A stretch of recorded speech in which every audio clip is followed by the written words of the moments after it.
Serta warga Mandua Banyuwangi yang saya hormati, sudah banyak yang disampaikan Pak Camat. Mohon izin, ini hari ini kita maunya ada kegiatan di 4 tempat, jadi tidak lama. Bisa di sini nanti ke SMA, ke PGRI dan ke FTS. Ya. Sudah banyak yang disampaikan Pak Camat tadi terkait dengan kesiapan. Tadi ketika saya datang di sini, yang pertama saya betul nengok ruang, jadi kita harus memberi contoh. Tidak hanya saat-saat pertemuan khusus, tapi dalam keseharian di sekolah ini kita harus memberi contoh penerapan protokol kesehatan. Bahwa kita harus selalu menggunakan masker, kita harus rajin mencuci tangan dengan air, dan harus menjaga jarak. Jangan ada kerumunan. Tadi kalau dipaksakan diulang itu namanya kita kerumunan. Nah, jadi dalam segala hal, mari kita membiasakan menjaga kerumunan. Termasuk Bapak Ibu nanti, seandainya pembelajaran tatap muka yang sudah diizinkan, harus senantiasa memperhatikan hal itu. Oke? Ini sebagai contoh nyata, mudah-mudahan ingat terus nanti Pak Anak dan lain-lain. Jangan sampai ada di dalam ruangan yang kecil, isinya banyak orang. Ini sangat tidak sehat, tidak sesuai dengan protokol. Terkait dengan pembelajaran tatap muka ini, sebenarnya esensi yang pertama adalah keselamatan dulu, Bapak Ibu. Oke? Kita harus ingat, jadi kan Bapak-bapak ahli murid, mempercayakan siswanya belajar di sini, tentu ingin siswanya pinter dan sehat. Jangan sampai hanya pinter saja, tapi tidak selamat. Jadi menurut saya bukan saya a priori egois, tapi dalam situasi pandemi ini, keselamatan kesehatan harus dinomor satukan. Karena apa? Pembelajaran tidak harus tatap muka, bisa daring, bisa luring, dan lain-lain. Nah, itu di sekolah yang memutuskan. Tadi terkait dengan banyak hal rekomendasi betul. Tadi ketika saya datang di sini, kepala dinas telepon saya. Ada di mana Pak Yos? Saya ada di mana? Melakukan kegiatan apa? Kegiatan supervisi persiapan pembelajaran. Oh iya, tolong ditekankan lagi ya. Jadi ini bukan berarti jenengan datang, kita datang ini mengizinkan, bukan. Kalau disuruh memenuhi syarat atau jenengan tidak. Semua ini seandainya nanti pimpinan di atasnya mengizinkan, maka Mandua ini sudah siap melaksanakan. Jadi kita ingin melihat kesiapan itu. Tadi sudah dipaparkan terkait dengan sarana dan prasarana, betul itu harus dilengkapi dan jumlahnya harus cukup. Penggunaan masker tidak hanya tulisan, tapi guru-guru, warga sekolah harus memberi contoh. Menggunakan masker yang benar, harus menutup hidung sampai dagu. Jangan sampai ketika ngobrol dibuka, ketika ngajar dibuka, ketika sambutan dibuka, itu sudah contoh yang tidak baik. Jadi masker ini harus kita pakai terus selama kita bertemu dengan orang lain. Termasuk saat bicara seperti ini, masker itu dipakai. Ya betul. Cuci tangan, disarankan Pak Camat betul harus banyak. Karena cuci tangan dengan sabun dan air mengalir itu salah satu cara yang paling efektif. Apalagi anak-anak ketemu temannya, golseng-golsengan, pegang apa. Ketika memegang sesuatu yang ada virusnya, ucek-ucek mata, risiko tertular, meskipun pakai masker. Maka cuci tangan juga jadi syarat yang penting. Ya. Pakai masker saja tidak ada tempat cuci tangan berisiko. Pegang bangku, pegang yang lainnya, bekas orang lain, ucek-ucek mata bisa tertular. Kemudian menjaga jarak, ini terkait dengan apa yang disampaikan tadi pembelajaran di dalam kelas. Memang benar. Jadi jarak 1,5 meter itu dianggap relatif aman. Seandainya ada yang batuk droplet, misalnya paling tidak nyampe ke sana. Meskipun, mohon maaf, meskipun sebenarnya saat ini penularan COVID tidak hanya droplet, Pak. Hanya WHO pemerintah belum berani merilis. Sudah lewat hembusan nafas. Betul ya? Kalau saya kaji, ketemu di mana ketika kita akan PI banyak kontak erat, apakah yang sakit batuk-batuk? Tidak. Hanya demam, diare, mulut, tidak batuk. Kok tertular? Karena dia tidak pakai masker. Jadi penularan tidak hanya lewat droplet. Hembusan nafas sudah bisa menularkan.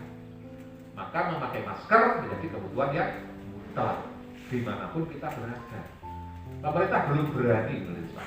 Kalau dirilis, heboh, Pak. Semua orang ketakutan. Dan ketakutan itu menurunkan imunitas juga pengaruhnya. Maka secara terbatas saya sampaikan di sini, karena ini kalangan pendidikan, mari kita berikan contoh yang benar, informasi yang benar bahwa COVID itu sebenarnya sudah tidak hanya droplet penularan, tapi sudah melewati hembusan nafas. Maka menggunakan masker jadi kebutuhan yang mutlak. Menjaga jarak juga benar yang disampaikan Pak Camat. Di dalam kelas harus dibatasi. Pertemuan di tempat terbuka itu lebih aman karena ada sirkulasi. Namun ketika di dalam kelas sudah betul berdasarkan penelitian 2 jam jangan lebih. Karena kalau orang sudah 2 jam di dalam kelas sudah lelah, Pak. gurunya ngomong ya capek, muridnya juga ya capek, apalagi pakai masker. Maka harus diberi waktu untuk relaksasi, untuk menyehatkan sirkulasi. Maka 2 jam harus sudah selesai pembelajaran. Terkait dengan pembelajaran ini sebenarnya pemerintah Kabupaten Banyuwangi ini pernah mengeluarkan Pergub ya nomor 39 tahun 2020 ya tentang pedoman tata kehidupan baru di masa pandemi. Diurus semua hal, masalah ekonomi, kesehatan, dan pendidikan. Terkait dengan pendidikan, dinas pendidikan juga diperintahkan ABCD dan lain-lain.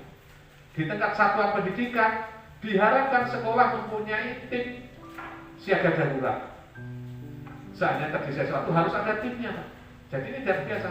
Sekolah MAN 2 Banyuwangi harus menyiapkan tim yang mengurusi pembelajaran di saat pandemi. Kalau ada anak sakit bagaimana, ya? Kalau gurunya yang sakit seperti apa? Timnya harus ada, harus dibentuk. Nanti tolong disampaikan kepada kepala sekolah. Masih Pak Anwar masih disampaikan, harus membentuk tim. Ini bukan sesuatu yang biasa, harus punya tim Satgas MAN 2 Banyuwangi COVID harus dibentuk. Tim itu untuk apa? Untuk memonitor semua kegiatan yang ada di wilayah ini. Bagaimana penyiapannya, bagaimana pembelajarannya, bagaimana evaluasinya, bagaimana berkoordinasi dengan Satgas Kecamatan. Itu fungsinya tim. Tidak harus kepala sekolah, tapi harus timnya. Karena tim ini memikirkan segala hal, termasuk bagaimana penyiapan sumber daya. Masker, anak yang lupa tak bawa masker misalnya, disuruh pulang, tentu sekolah harus menyiapkan antisipasi misalnya. Ya. Jadi tim siaga harus dibentuk. Yang kedua, sekolah harus merekam modelnya. Model pembelajaran seperti apa? Tadi sudah sampaikan oleh Pak Camat. Harus diatur waktunya. Mungkin tidak harus setiap hari masuknya, tapi paling tidak kejenuhan anak-anak sudah nganggur sekian lama mungkin sudah terobati. Seandainya diizinkan ya. Saya juga punya anak yang masih SMA, Pak. Saya juga kasihan sudah hampir 10 bulan tidak sekolah. Bapak-bapak, ibu-ibu kan ngaten ya, no? Tapi yang utama sekali lagi adalah keamanan terhadap bidang kesehatan. Jangan sampai ketika masuk malah justru sakit. Jangan sampai. Jadi sekolah yang menerapkan modelnya. Mau diatur seminggu masuk berapa kali, monggo. Sekolah yang mengatur, teruskan. Mana yang tatap muka, mana yang masih luring, mana yang daring diatur. Ini model yang menentukan adalah sekolah. Berdiskusi dengan tim Satgas COVID-nya MAN 2 Banyuwangi. Kemudian yang berikutnya harus menyiapkan sarana akses kesehatan ini tadi. Kalau ada anak yang sakit, UKS-nya sarannya harus dibenahi, Pak. Ruangnya harus ada. Obat-obat sederhananya harus ada. Sistem rujukannya ketika anak harus jalan. Jadi tidak hanya ruangan, ketika anak sakit, rujukannya harus bagus. Sistem rujukannya ke puskesmas, ke rumah sakit harus disiapkan juga. Nah ini tugas-tugas pedoman tata kehidupan baru sekolah di saat pandemi. Sekolah harus melakukan hal itu. Oke? Membentuk tim siaga darurat, menentukan model pembelajarannya, menyiapkan sumber daya, kemudian melakukan evaluasi terhadap pembelajaran itu. Dan bisa saja berubah. Karena apa? Dinamika COVID ini berubah terus. Dulu kita mungkin masih ingat, masih di awal-awal. MUI pun mengeluarkan larangan sholat Jumat. Kita patuh kan? Patuh. Padahal kondisinya belum segawat sekarang. Iya apa enggak? Iya. Dulu dilarang, saya juga 5 minggu tidak sholat Jumat karena saya patuh pada pemerintah, pada MUI dalam hal ini. Maka dengan semua kita semua juga harus patuh pada kebijakan masing-masing departemennya atau kementerian dan lembaganya. Ketika Kementerian Agama masih belum membolehkan, ya jangan coba-coba membolehkan. Ya. Jadi semua hal ini nanti harus kita tinjau, kita persiapkan. Kemudian saya hanya menyoroti satu tentang ruangan non-sewu. Ya. Yang disampaikan Pak Camat betul. Harus ada tim untuk desinfeksi. Ini penting karena keluar masuknya anak tidak jelas. Habis dari mana, ketemu siapa, habis megang apa. MAN ini termasuk sekolah yang jumlah siswanya paling banyak menurut saya, 1000 lebih. 1000 berapa Pak? Luar biasa. Coba bayangkan Pak. 1.300 sekolah yang paling banyak siswanya di sini. Maka dari itu kesiapan ruang dan timnya harus sulit. Punya berapa sprayer Pak kira-kira di mana ini? 4. Tenaganya ada berapa? Wah, mudah-mudahan kuat ini ya. Karena apa? Sebelum pembelajaran harus didesinfeksi. Setelah pembelajaran harus didesinfeksi. Harus itu Pak. Jumlah kelasnya berapa ini Pak kira-kira? 36. Coba bayangkan. Itu yang paling besar. Ini tantangan, tapi ini sekaligus juga sesuatu yang membanggakan seandainya MAN 2 ini bisa laksanakan. Dan saya percaya, saya yakin sepenuhnya MAN ini sekolah yang tidak pernah menolak. Ada kegiatan apa? Yes, luar biasa partisipasinya. Tepuk tangan dulu untuk Mas Bapak. Maka dari itu di saat pandemi pun MAN ini juga harus tetap berjaya, tapi tidak boleh jumawa. Juara boleh, tapi jumawa jangan. Jadi harus dipersiapkan betul. Termogan, masker harus siapkan. Seandainya anak-anak tidak bawa masker, sekolahnya harus menyediakan. Desinfektan penting itu. Sebelum sekolah harus didesinfektan. Setelah dan itu setiap hari. Mudah-mudahan tenaga yang 4 dengan jumlah kelas 30 sekian itu ya kuat tenaganya. Harus Pak Desinfektan itu harus. Itu cara efektif salah satu penanggulangan selain menggunakan masker. Karena harus 2 jam saja bukan tidak lama. Misalnya sekolah ini mau menerapkan 2 sesi tidak apa-apa. Jam 8 sampai jam 10 separuh, nanti jam 10 sampai jam 12 separuhnya tidak pada bukan itu juga. Jadi anak-anak bisa kesempatan masuk tapi tidak terlalu lama. Itu pasti jadi obat kangen yang luar biasa, termasuk menjawab keresahan ibu-ibu wali murid di sini. Yang saya juga ingin berpesan kepada MAN 2 Banyuwangi khusus non saya untuk mohon maafnya ya. Ini saya ingin jangan buru-buru ya. Karena di Mahat ini kan jumlah penghuninya akan banyak, satu ruangan, speknya jangan dulu kalau saya boleh menyarankan. Pembelajarannya dulu saja. Nanti seandainya diizinkan ya, bukan berarti pulang dari sini terus boleh tidak. Tapi ketika nanti diizinkan sudah bisa melaksanakan pembelajaran tatap muka dengan benar sesuai dengan protokol kesehatan. Yang terakhir saya menyinggung titipannya Pak Camat tadi terkait nomor 5 tadi, bahwa sekolah harus punya pemetaan warga sekolah yang pertama terkait dengan penyakit komorbid yang tidak terkendali. Penyakit komorbid itu penyakit yang seandainya nanti kena COVID itu gejalanya lebih berat.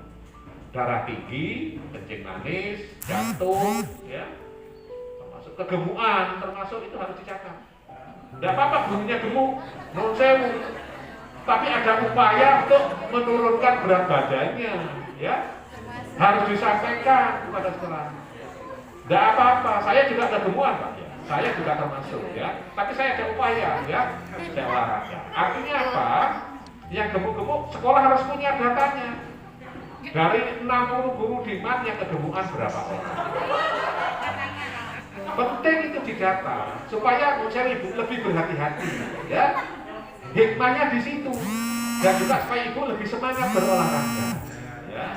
Kalau dia didata dicuekin saja dianggap hal yang biasa, tidak ada yang mengingatkan. Maka COVID ini jadikan momentum untuk muasabah mengintrospeksi diri. Oh saya kegemukan. COVID saya harus lebih diingatkan untuk menguruskan berat badan. Yang kencing manis yang tidak teratur berubah diingatkan juga. Jangan ada alasan karena COVID takut ke rumah sakit itu salah besar. Ya. Nah, dokternya saya balik di rumah sakit tidak mengeluh kok.